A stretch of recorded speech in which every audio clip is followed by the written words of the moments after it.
Alhamdulillahilladzi arsala rasulahu bil huda wa dinil haq liyudhhirahu 'alad dini kullih wa kafa billahi wakila.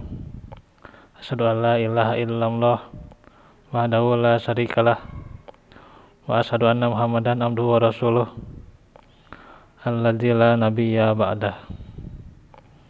Alhamdulillah, ikhwatu fillah, di malam hari ini kita bertemu kembali di dalam majelis di waktu maghrib yang akan kita lanjutkan pembahasan dari kitab At-Tauhid tentang faedah-faedah dari tauhid, bagaimana menjelaskan tentang kewajiban ikhlas di seluruh ibadah. Allah Ta'ala firman, A'udzubillahi minasyaitonirrajim, Qul inna sholati wa nusuki wa mahyaya wa mamati lillahi rabbil alamin la syarika lahu wa bidzalika umirtu wa ana awwalul muslimin. Al-ayah. Sesungguhnya salatku, penyembelihanku atau ibadahku, serta hidupku dan matiku hanyalah untuk Allah, Rabb alam semesta. Tiadalah serikat baginya. Demikian itulah yang diperintahkan kepadaku, dan aku adalah termasuk orang-orang yang pertama berserah diri kepadanya. Surah Al-An'am ayat 162 sampai 163. Disinilah bagaimana adanya penjelasan kewajiban kita sepanjang hidup kita, kemudian kematian kita, hidup dan juga mati, serta ibadah kita, segala aktivitas kita itu adalah lillah, ya, hanya untuk Allah, Rabb alam semesta, Rabbil alamin. Termasuk juga ibadah. Yang dimaksud kenapa di sini maknanya adalah menyembelih, karena menyembelih juga termasuk ibadah. Karena itulah yang diperintahkan kepada jin dan manusia, yaitu untuk beribadah dan tentunya mengakui, berikrar bahwa aku adalah orang yang pertama muslim yang berserah diri. Allah memerintah nabinya untuk mengatakan kepada orang musyrikin yang menyembah selain Allah dan menyembelih untuk selain Allah, sesungguhnya aku mengikhlaskan untuk Allah salatku, sembelihanku, dan segala hal berupa keimanan dan amal solih yang aku hidup dan mati di atas hal itu. Karena itu setiap muslim harus menjadikan hidupnya sebagai ladang untuk keimanannya dan amal solihnya. Bahwasanya apapun yang kita miliki, manfaatkan untuk beramal solih. Mempunyai jasad, kemudian juga badan yang sehat, apalagi di masa-masa yang sulit, di masa pandemi tentunya, dimanfaatkan untuk beramal solih, untuk menuntut ilmu. Juga mempunyai waktu luang, itu harus dimanfaatkan. Karena banyak manusia yang menyia-nyiakannya, yaitu as-sihhatu wal faragh, kesehatan dan waktu luang. Belum nikmat yang lain ya. Kalau kita bandingkan amal kita dengan nikmat, maka amal kita nggak ada apa-apanya. Nikmat Allah tak terhingga untuk kita. Rezeki Allah untuk hambanya bighayri hisab, tanpa perhitungan. Bagaimana menjadi renungan buat kita? Apakah kita telah mensyukurinya atau justru mengkufurinya? Semua hal itu kutujukan kepada Allah semata, dan aku tidak menyekutukan Allah dengan sesuatu apapun. Inilah yang diikrarkan. Karena itu bertolak belakang dengan sesuatu berupa kesyirikan.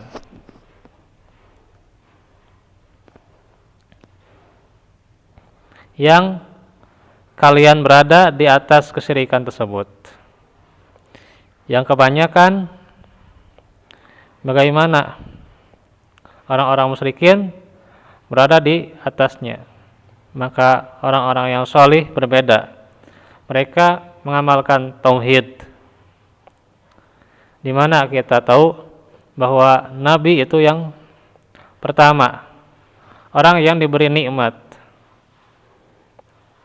An'amallahu alaihim minan nabiyyin, yaitu yang pertama adalah Nabi ya. Wasiddiqin, kemudian orang-orang yang jujur, wasiddiqin, orang-orang yang siddiq. Wasyuhada, kemudian orang-orang yang syahid. Wassalihin, dan orang-orang yang salih. Itulah yang benar-benar mengamalkan tauhid itu. Maka dengan mengikuti mereka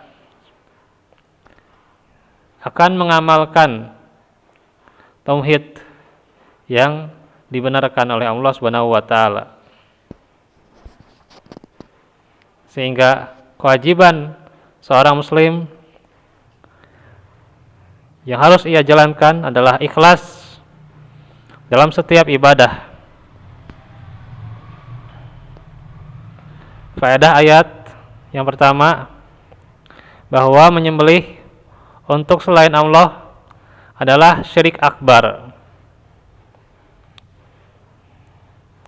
Nanti setelah ini adalah tentang menyembelih walaupun dengan seekor lalat, ada pembahasannya.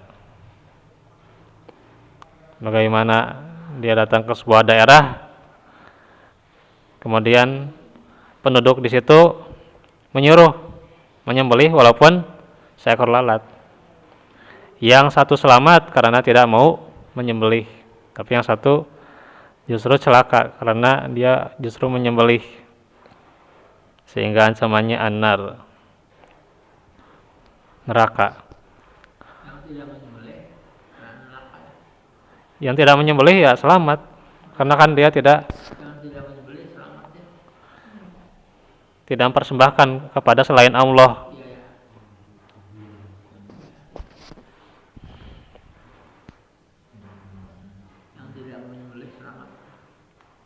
Justru yang menyembelih itu, menyembelih lalat ya, atau membawa lalat sebagai berhalanya untuk disembelih, maka dia justru celaka.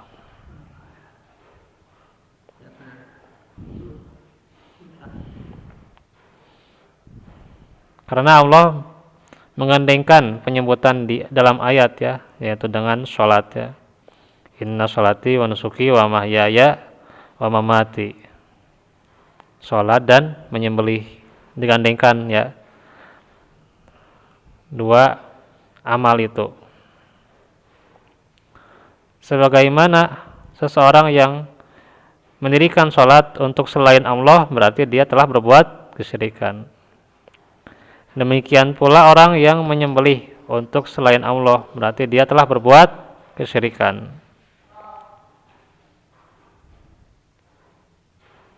Yang kedua, bahwa sholat dan menyembelih termasuk sebagai ibadah yang paling agung. Karena itu rukun Islam setelah syahadat adalah sholat. Mewujudkan syahadat itu adalah dengan sholat. Maka palsu kalau orang bersyahadat kemudian tanpa sholat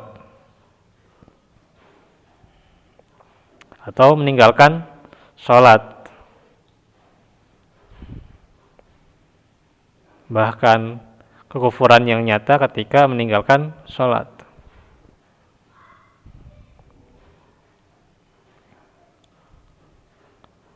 Dan juga ibadah menyembelih, ibadah kurban itu adalah termasuk sebagai ibadah yang paling agung diantaranya.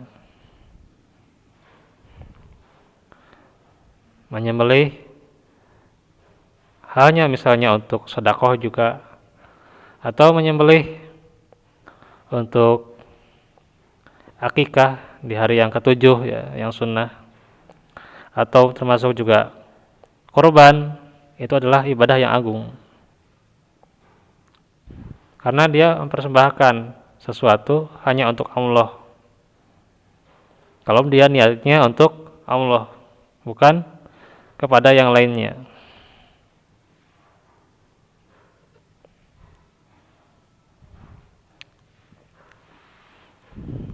Yang ketiga, kewajiban untuk ikhlas kepada Allah dalam semua perbuatan, tidak hanya dalam sholat atau menyembelih, semua perbuatan ya, aktivitas, pekerjaan, dan juga amal, semuanya adalah untuk Allah, ikhlas untuknya.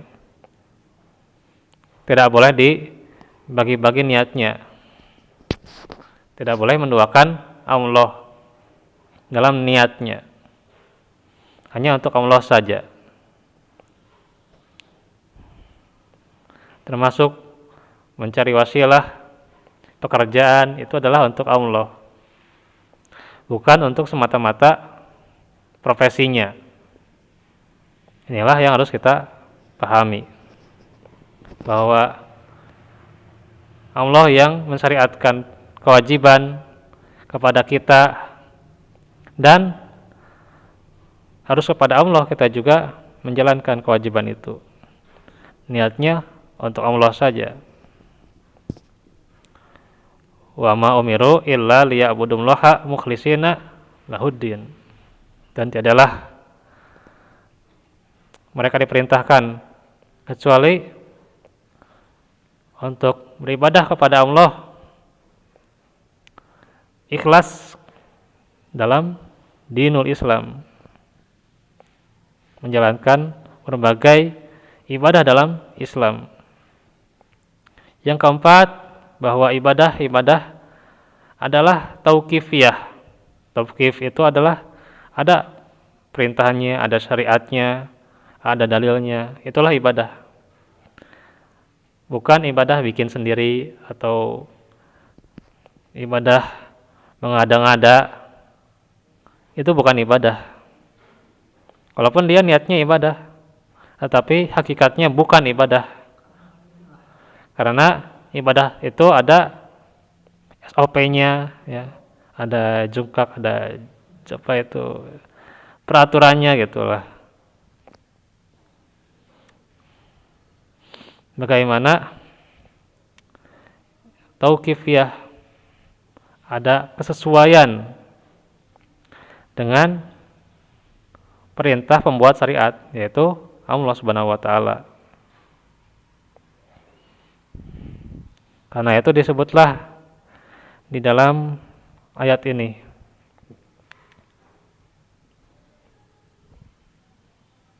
wa umirtu, dan itulah yang diperintahkan kepadaku. Di antaranya adalah dengan bertauhid. Itulah yang diperintahkan. Artinya bahwa ibadah itu ada perintahnya. Maka ketika seseorang niat ibadah yang tidak ada perintahnya, tidak ada syariatnya, tidak akan diterima. Itu bukan ibadah. Ya. Dan telah hadisnya itu jelas. Man amil amalan laisa amruna fahuwa raddun. Barang siapa yang beramal sebuah amalan yang tidak ada urusannya, tidak ada syariatnya dari kami, maksudnya Allah dan Rasulnya, maka itu adalah tertolak, tidak akan diterima.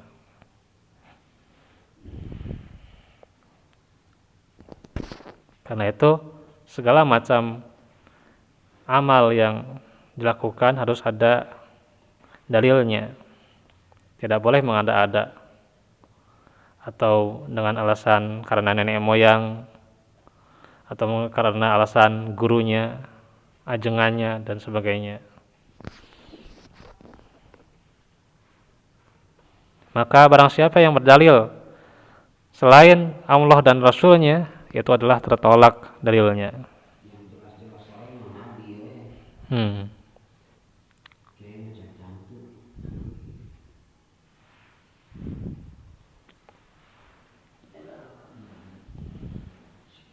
Selanjutnya, bagaimana masuk surga seseorang karena seekor lalat dan masuk neraka seseorang karena seekor lalat.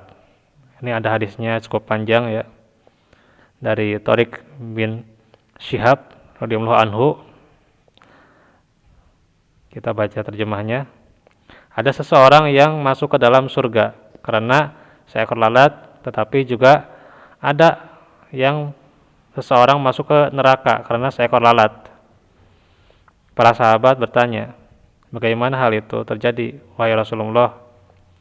Beliau menjawab, ada dua orang yang berjalan melewati suatu kaum yang ia mempunyai berhala. Jadi kaum itu punya sebuah berhala yang tidak seorang pun boleh melewati berhala itu kecuali dia telah mengorbankan sesuatu kepada berhala itu. Mereka kaum tersebut berkata pada salah seorang di antara keduanya, berkurbanlah.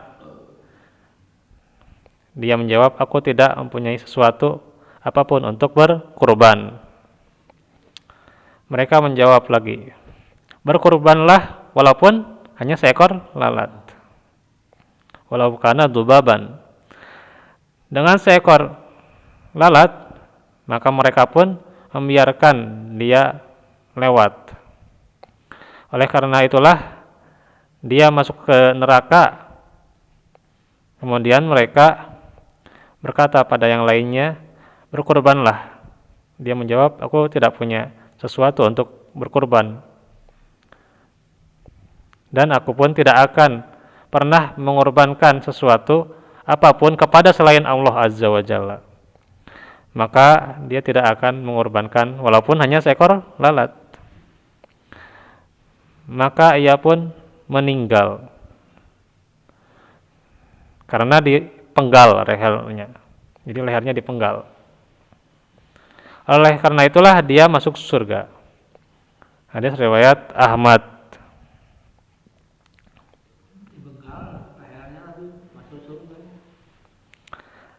Nabi mengabarkan tentang bahaya dan jeleknya kesyirikan. Beliau pun bercerita kepada para sahabatnya, yang beliau memulai ceritanya dengan sebuah permulaan yang menjadikan jiwa-jiwa merasakan keanehan dan memperhatikan cerita tersebut, yaitu tentang cerita ada seorang yang masuk surga karena seekor lalat, tetapi ada juga yang masuk neraka karena seekor lalat. Yang cerita ini merupakan hal sepele, jadi ini cuma hal sepele sebenarnya, hal yang kecil yang telah menjadi sebab perkara yang membahayakan dan menjadikan orang bertanya tentang rincian itu. Maka di sini beliau merinci dengan berkata bahwa kedua orang tersebut tampak bahwa keduanya berasal dari Bani Israel. Jadi ini dari kalangan Bani Israel. Kalangan Bani Israel ini ingin melintasi sebuah tempat yang di pekarangan tempat itu, sebuah berhala diletakkan, siapapun yang bermaksud untuk melewati tempat itu, dia wajib menyembelih binatang sebagai bentuk taqarrub dan pengagungan terhadap berhala tersebut. Para penyembah berhala tadi meminta kepada kedua orang tadi ya untuk menjalankan aturan yang syirik. Salah seorang dari keduanya beralasan tidak memiliki sesuatu untuk dikorbankan. Maka mereka mau menerima kurban dengan yang paling teringan sekalipun dari dua orang itu. Sebab tujuan mereka adalah dicapainya kesepakatan atas kesyirikan tersebut. Jadi kesepakatannya syirik ini ya. Berkorban dengan seekor lalat untuk berhala tersebut. Lalu mereka pun membiarkan orang itu melanjutkan perjalanan. Tapi orang itu dimasukkan ke neraka karena perbuatannya. Karena ia telah melakukan kesyirikan tersebut serta menyetujui atau menyepakati mereka atas kesyirikan yang tadi. Kemudian mereka meminta kepada yang satunya agar orang itu juga bertaqarrub kepada berhala mereka. Orang itu pun menolak dengan alasan bahwa hal itu adalah tergolong sebagai kesyirikan, sehingga tidak akan mungkin ia kerjakan. Oleh karena itu, mereka membunuh atau memenggal lehernya orang tersebut sehingga orang tersebut dimasukkan ke dalam surga karena penolakannya terhadap kesyirikan. Maka hadis ini menunjukkan bahwa menyembelih atau kurban tergolong sebagai ibadah dan bahwa menyerahkan kurban kepada selain Allah tergolong sebagai kesyirikan.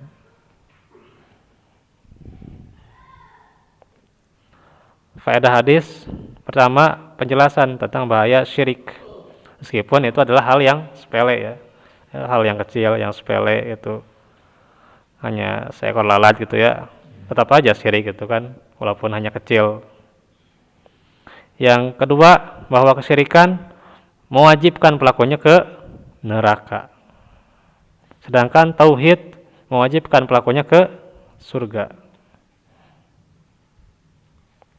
Yang ketiga, manusia kadang terjatuh ke dalam kesyirikan ya, sedangkan dia tidak sadar. Nah ini kebanyakan ya, dia masuk ke syirik gitu ya, tapi nggak sadar itu adalah kesyirikan dan itu wajib baginya masuk neraka, padahal dia tidak sadar gitu ya, itu kesyirikan. Tapi justru kesudahannya adalah neraka. Itu banyak ya amalan-amalan yang menyebabkan kesyirikan tapi dia tidak mengetahui. Ya contoh mungkin tentang kekhususan gitu ya, bertawasul ke kuburan gitu kan, minta kepada orang yang mati. Dia sangka bukan syirik gitu ya. Dia sangka ya itu berdoa aja gitu, biasa aja. Padahal itu syirik ya. Itu. Ya maksudnya meminta doa pada yang meninggal itu syirik. Ya. Kalau mendoakan mah ya itu bisa di mana aja mendoakan mah. Mendoakan yang meninggal bisa di masjid, di rumah bisa, di kuburan bisa gitu ya. Silahkan itu sebagai bentuk tazkiratul akhirah ya, pengingat akhirat gitu kan. Ya, pengingat mati. Tapi kalau misalnya maksudnya untuk minta kepada orang yang mati, minta jodoh, rezeki dan seterusnya, nah itu yang menyebabkan kesyirikan. Yang naik pangkat, datang neraka, kuburan di Iya. oh, anu itu tuh di Cirebon gitu. Supaya menang duit coba yang jadi menteri ya presiden. Keempat, peringatan terhadap dosa-dosa meskipun dosa itu adalah dianggap kecil, padahal dosanya besar ya. Syirik itu kan dosa besar, tapi dianggap kecil oleh zaman sekarang gitu ya, Tidak terasa. kebanyakan. Ya, Kebanyakan orang menganggapnya kecil gitu, sepele. sana bener Iya, dosanya gede. bahwa orang yang pertama, yang kelima ya, orang yang pertama masuk ke dalam neraka berdasarkan suatu sebab yang tidak diniatkan sejak awal. Dia tidak niatkan syirik misalnya, tetapi dia lakukan agar lolos ya, lolos dari kejahatan, walaupun cuma lolos dari kejahatan ya, bisa melewati sebuah tempat, maka itu juga ya syirik. Yaitulah bagaimana akhir kesudahannya adalah neraka. Yang keenam, bahwa sesungguhnya seorang muslim jika mengerjakan kesyirikan maka batal Islamnya. Jadi Islamnya batal. Dia harus syahadat lagi kalau mau masuk Islam gitu kan. Iya. Kalau benar-benar ingin mengamalkan Islam, dia harus syahadat lagi. Jadi batal Islamnya.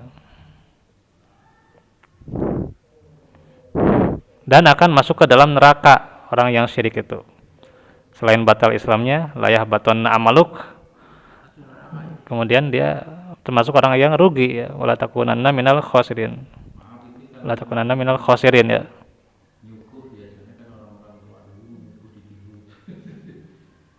Hmm? Iya. Ya termasuk itu kan banyak sesajen di kita kan.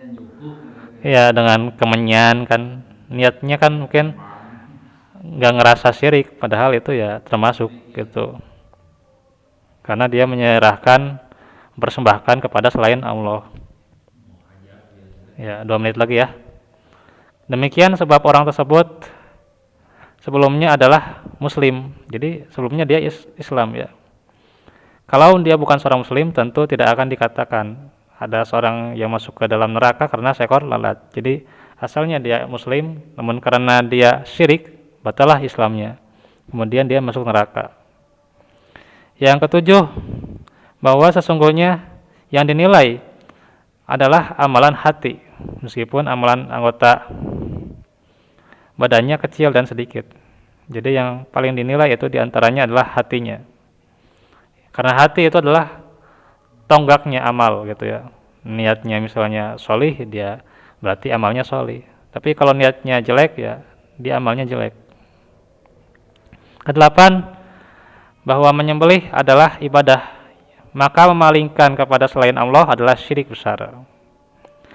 Dan yang kesembilan, keutamaan tauhid ya, fadilah tauhid, dan besarnya buah yang dihasilkan oleh tauhid itu sendiri, yaitu diantaranya amal solih ya, akhlak yang mulia, dan surga. Dan yang ke-10 adalah keutamaan harus bersabar ya di atas kebenaran. Seseorang yang bersabar di atas kebenaran, dia dijanjikan surga.